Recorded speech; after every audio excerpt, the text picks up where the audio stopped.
Hello, I'm Adila and you're watching Suburb News. We take a look today at some of the heroes that influence our daily lives here in the city. The first is about a Lieutenant Michael Murphy who was killed in Afghanistan in 2005.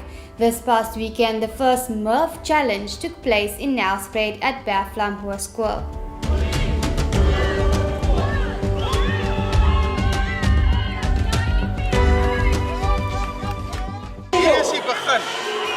Van 'n groot ding wat in die toekoms herhaaldelik hier gaan gebeur in die Laagveld en dit is net vir ons doen al hierdie goed doen ons vir 'n charity. Die charity wat ons hierdie jaar ondersteun is die Prograssa charity. Dit is vir 'n skool met leergestremdheid, fisies gestremdheid, asook al die gelde wat hier geïn word gaan na daai skool toe vir ontwikkeling. The Murph Challenge is designed as a remembrance for heroes. Okay, it's a CrossFit-based workout that CrossFit Nelspruit brought, with Citybug obviously. So it's all charity, remembrance, heroes, and then this thing happens on Saturday night. On Saturday, after finishing third in the Citybug Murph Challenge, local snake handler Chris Hopkirk assisted a Divergent Ops off-duty officer who was bitten by a black mamba. This off-duty guy from Divergent Ops got home, put his bag down next to the gate, opened the gate. When he put his bag down, some of his stuff fell out of his bag and was amongst the rocks. And he was moving some of the rocks out the way, putting stuff in his bag, and just a really by chance incident, there was a snake there and bit him on the hand. So he put everything in his bag, and when he started to walk away, he saw the snake move. Then he put two and two together and saw the mark on his hand, obvious snake bite, and then he phoned, for help. They had another Divergent guy, ops guy, who was on duty with him, and they went to the hospital. So I told them to keep me up to date as to what's going on. And so the first indication was it's probably Mozambique spitting cobra. They love moving around that time of night, just as it gets dark. A little bit of a burning sensation on the bite site. So that was where we were going until he started to show weakness instead of immense pain. So I thought, wow, okay, this could end up horribly. So I asked, who are the doctors, what's going on? And it was very unclear to the guy who was responding that they were getting the right care. That's when I decided to go there. At that stage, what the hospital had done wasn't enough yet. And so there was this negotiation between myself and the doctor as to what we should do and how we should do it at that point. He was crashing. I mean, there was absolutely no doubt that he had now reached 3 or 4 of the symptoms where that is the cutoff point to administer antivenom. If at that stage they did not give him antivenom, they would have had to intubate him and keep him alive on machines, or we could give antivenom and he could be out the next day. And so the decision was to give antivenom, and before the antivenom was even finished in the drip, he could open his eyes, he was communicating with me. It was like a beautiful reversal. There was a little bit of a reaction to the antivenom, which is very common, a bit of an allergic reaction. He started to show a bit of rashing, underneath the arms and in the armpits and things like that. We had a good eye on that, subsided itself after about 40 minutes, and yeah, he literally went home the next day. And staying with heroes in our community, our third insert looks at volunteers who sacrifice their time over weekends to make our suburbs a safer place. Concerned Citizens is a volunteer-driven organization by communities across South Africa.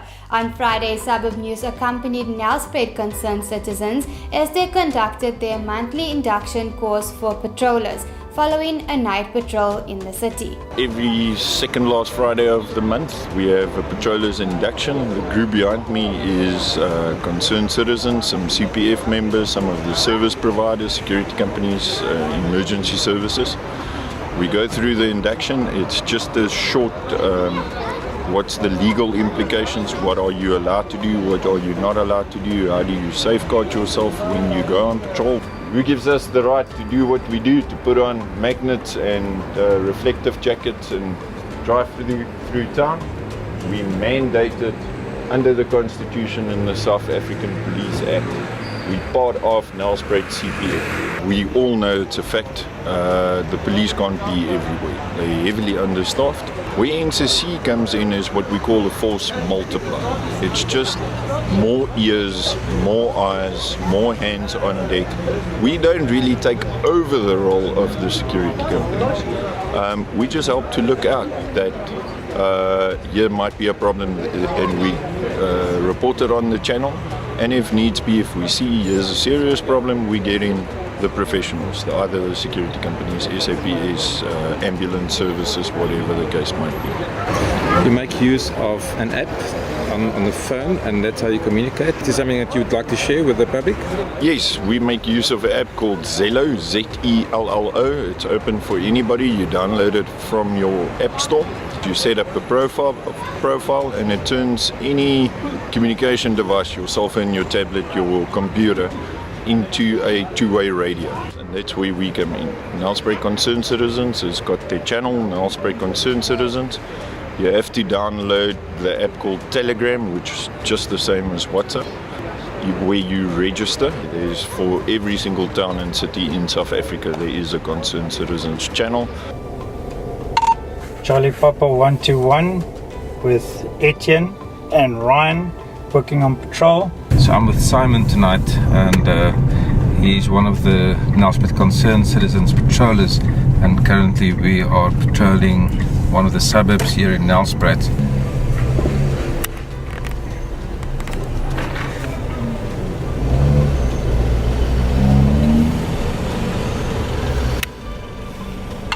Just for the logs, there's a Toyota Conquest, red in color. That didn't look too kosher. Then when they saw us, they moved off quite quickly. Which direction are they travelling in? In the Cox Street, they're going towards the Cox Street and to the thing is. For the past 13 years, the Puzzle Hair Salon and Coffee Shop delighted locals with meals and beauty treatments, all under the same roof. As an initiative to give back to the community, the Puzzle is hosting a food drive in aid of the Nelspruit SPCA, with a sweet surprise in store for one lucky person. We decided to do a little competition where you can win a Mother's Day makeover worth 2,500 Rand. The winner will be drawn on the 14th, because Mother's Day is obviously the 13th. And what you need to do is you bring a bag of dog food, bag of cat food, drop it in a bin here at the Puzzle, fill in your little form, and then we do a lucky draw on the 14th. I think customers support us, and we need to give back to the community, and that's, if we can help the SPCA, why not? And not forgetting the sports heroes on the sports field, the I-College Pumas won the match against the Blue Bulls with a score of 36-18 here at the Nelspruit Rugby Club on Saturday. Ja, vandag fisiese wedstryd gewees. Met baie trots op die Puma oupies wat dit deurgetrek het. Die druk wat op ons was op die stadion baie goed geabsorbeer. Ja, baie workouts, ons kan nog 'n bietjie werk in defense, collision ook, al daai tipe goedjies, maar verder aan is baie trots. Ons sê net dankie vir die buller dat hulle so fisiese game opgebring het. En dan ja, van hier af vat ons dit, maar dis die eerste stapie, ons het al geklim. En hierdie week is ons weer terug in die harde werk en vir die Lions volgende week. So ja. The next game will take place against the Golden Lions this Saturday at the Ellis Park Stadium in Johannesburg. Your weather forecast for Tuesday, it looks like a warm week ahead for the Lowveld as most towns experience sunny weather conditions.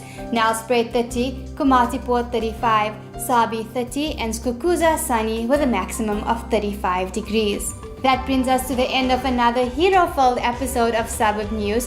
Until next time, I'm Adila. Goodbye.